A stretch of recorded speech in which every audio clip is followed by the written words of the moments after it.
Welcome to the TED, and today I'm standing here to make you befriend your imposter syndrome. My name is Ozodamo, and today I'm speaking to this brilliant audience here. Being talented and having high cognitive abilities, but at the same time experiencing brain freeze because you feel like you don't belong somewhere is the complex way how we stop ourselves from reaching our full potential. I chose this topic because I feel like this type of crowd tends to fall under this description. Again, raise your hand if, as a kid, you had no problems actually remembering school stuff, and all the good grades were just in your pocket, but when you became an adult, the feeling like an imposter syndrome kicked in, and it was harder and harder for you to try something new. Before we continue, I would like to get one thing straight: the definition of the imposter syndrome.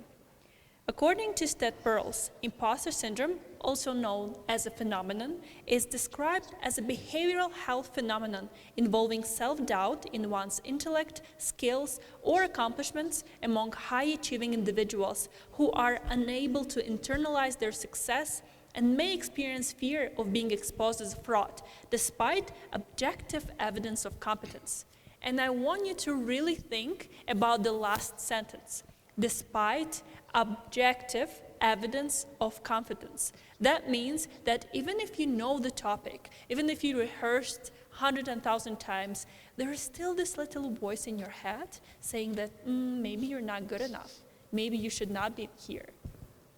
So what if I tell you that having that imposter syndrome is actually your superpower? In my academic journey and career, imposter syndrome is actually what drives me forward.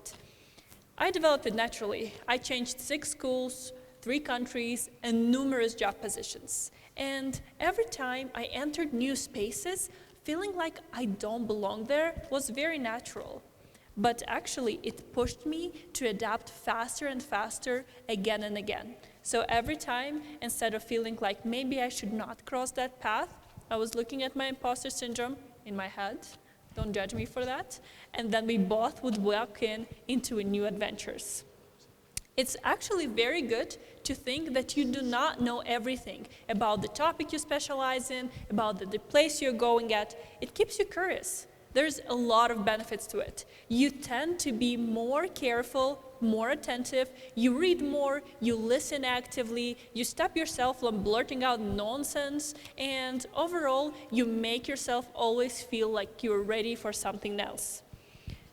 This is not just my observation. While preparing for this topic, I found numerous quotes on how imposter feelings can be a career asset when framed as a learning fuel.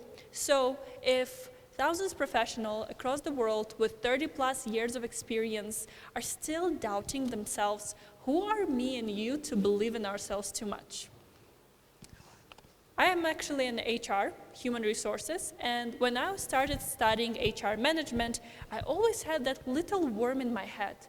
How can something like day-to-day human connection can be written and put down as a playbook? I just did not understand that. I thought every employee is different, every company has its nuances, and despite having GPA 4.17, I thought that I had no idea about the major I'm pursuing. So I thought the second best thing to do. The first one was to quit. I didn't do that. The second thing was to start internships and actually get out there and see what's in the world. So from my second year, I decided that I am ready to go and start working in real companies to see what is it about. I had this little funny thought. I thought, how do companies even hire HR people? Should a new candidate duel an old employee to get their job? I didn't know how it worked, but I kept being invited for the interviews, and then I started my internships. I did one in energy sector, I did one in fashion magazine, one in real estate company, and honestly, every time I felt like I was the dumbest in the room because every sphere was completely new to me. But I didn't stop. By the end of the graduation, I was offered a position of an HR manager with 6 HR recruiters in my department. My salary was $500 in 2020. Not bad for a fresh graduate. Unfortunately, that was not the case for everyone because it was a pandemic time. And those peers who only relied on their diplomas, they could not succeed and get a job. So they had to pivot into other careers. Looking back, I can say that I only did this and started my preparation so early on because my fear of I don't know anything pushed me towards it. Also, I can say that imposter syndrome is actually saved me from losing the career that I truly love. And I can still say that I probably don't know everything about HR. I don't know everything about anything that I do in life, but the journey is turning out to be beautiful, and every day is just about one little step at a time. And that job, in my first managing job, my peers were 30 plus years with 6 plus years of experience. From a loud, confident kid in high school, I became this very calm young manager in meeting rooms. I just could not believe that my opinion would matter, so I kept calm. I was afraid, actually, that if I open my mouth and say something wrong, they will realize that I am a fraud and I'm an imposter. They will kick me out of the room full of adults and will never let me back in. I will have the label of imposter for the rest of my career. So that actually forced me to get prepared for every presentation, even if I was not presenting, do my homework, research more, be much more attentive on every meeting, which resulted in very fast growth. By the way, the side lesson, and this is my older sister advice to all of you, imposter syndrome sometimes keeps you humble, and humble is one of the best soft skills that you guys can develop and which help you to go a long way. You will end up in a room of smart people a lot, but among those smart people, if you will be the one seen as humble, that will always, always attract some positive attitude towards you. By the way, I did say that nearly everyone experiences it, but I must emphasize that if you're a lazy person, of course it's not about you. You're just confident that everything's going to be right for you, and no imposter syndrome even crosses your mind. But right now, I am talking specifically about people who are thriving for success, who are having their goals and whose life becomes a constant grind. On the way to your goals, once you believe in yourself too much, you actually get stuck. You plateau mentally, thinking that you know enough, but as we all know that famous meme, there's probably a kid somewhere who already knows more about your job than you do. So the second you believe in yourself too much, you get stuck. You're not gonna develop anymore. I know it firsthand. Every time I silenced my imposter syndrome, I failed miserably and completely. Out of all of my failures, I was thinking, what would be the best example? And here's my favorite one. One time, I lost my company $20 million. I am not kidding. The thing is, I was at Ilmhona for 2 years at that time. I was not a CEO yet. I wasn't even offered the job. It was a transition period for us, and the ambassador of one very big donor organization decided to visit us. I was confident that I can present, right? So there was a presentation ready from a previous team. I thought, okay, we bought some tea, cookies, and instead of checking the presentation, I went to check if there's lettuce stuck in my teeth in the bathroom. Presentation started. I was confident, I was on top of my game, I knew every number, and then the ambassador asks, what is that project about? Aren't we sponsoring it? Where's our logo? Those who work in communications, I know that they know what I'm talking about. I froze. I had no idea who was actually sponsoring that project. I started coming up with some excuses, what could go wrong, what could go right, but at that time, his assistant already took a picture of the slide and sent it to the HQ. Next day, my phone would not stop from ringing. I was called unprofessional, bratty, I was called that I don't belong somewhere, that I should resign immediately. I had no idea what to do. I wrote a very long apologetic email for everyone who I could reach, and I never even received a reply. People thought I'm not even worthy of, mentioning that again. I thought my career is done. I thought that Ilmhona will close tomorrow. Had I not been silencing my imposter syndrome, had I actually thought, maybe I'm not good enough to present in front of the ambassador out of my head, I would have done better. I would have secured more funds. That didn't happen. It took us 3 to 4 months to restore a good relationship with the donor organization, and I hope none of you will make the same mistake again. Guys, I want to repeat this. Thinking that you're not 100% ready can be your biggest secret to success. At 25, 2 years ago, 2.5, I was thrown into cold water. I was offered the CEO role. I felt like a total fraud.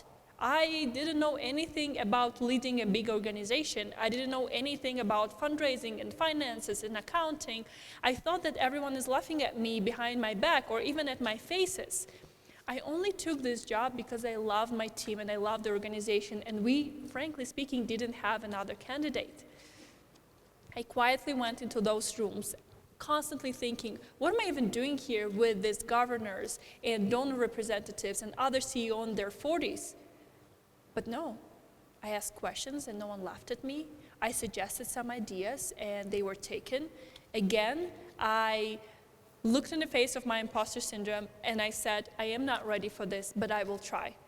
There's no harm in trying and learning something. So I did call people. I ended up with numerous mentors. I was very open about how I feel like I don't know something yet, and I'm ready to listen and I'm ready to hear new ideas to implement them. In a year and a half at Ilmhona, we resulted in around $500,000 for all of our projects. We opened 2 more offices, we went online, we get jobs for more than 200 people, and we equipped people with skills with equivalent of 3,000 people.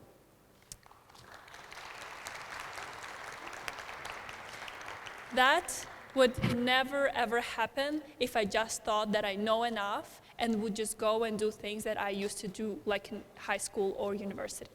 So that's why every time you have this imposter syndrome, admit it. Be like, okay, what can I learn? What can I do better again? What can I do better today or tomorrow? Sometimes people feel like imposter syndrome, and usually the connotation is very, very negative, right? People say, oh, don't be a fraud, don't feel like a fraud, don't feel like imposter syndrome, and most of the time people think that imposter syndrome is linked to depression or low self-esteem.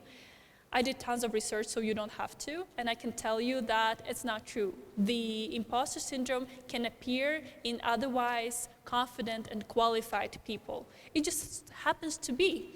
There is a very interesting definition that I will come to. If you experience imposter syndrome, please don't think that it is your weakness. Think about it as your driver. No one else even knows you have it. Only you do. You can turn it into your secret sauce. The truth is, everyone has an imposter syndrome. You, me, your professor, that Nobel Prize winner, every speaker that will be on the stage. But we all think that we're alone in this, and that's why we're ashamed of it for some reason. However, you need to realize that if someone has it and you have it, then that it makes it us all equal. When I was offered to take the speech, I thought, what can I possibly know at 27 years old? I have not had a big experience in life. What can I share? At that time, I left my job at Ilmhona and I didn't have another one yet. So I felt like a total fraud. I felt like I'm not successful anymore, and what there possibly can be that I can share. And then it clicked. This is exactly what I need to talk about, because if I experience it, probably someone else in the room does too. Elizabeth Cox in 2018 Tech Talk calls it a pluralistic ignorance. We each doubt ourselves privately but believe we're alone in thinking that way because no one else voices it. If presentation is right now you will see the picture of crowd, and in that crowd, everyone individually in their head feel like they don't belong in some spaces. Just try to associate that with you next time you feel like you don't belong somewhere. So admitting the imposter syndrome can help not just you, it can show your peers that they are not alone. This speech is coming to an end. I've been dreaming about it since 2018, but I want this message to stay with you for at least some time. For at least the next time you feel like not ready for something, you will remember this. Even if it feels random, even if you doubt your worth, you do belong wherever you are. We are all in early stages of our life. We will make mistakes. We will fail. Sometimes our imposter syndrome will be even right. We will not be ready for something.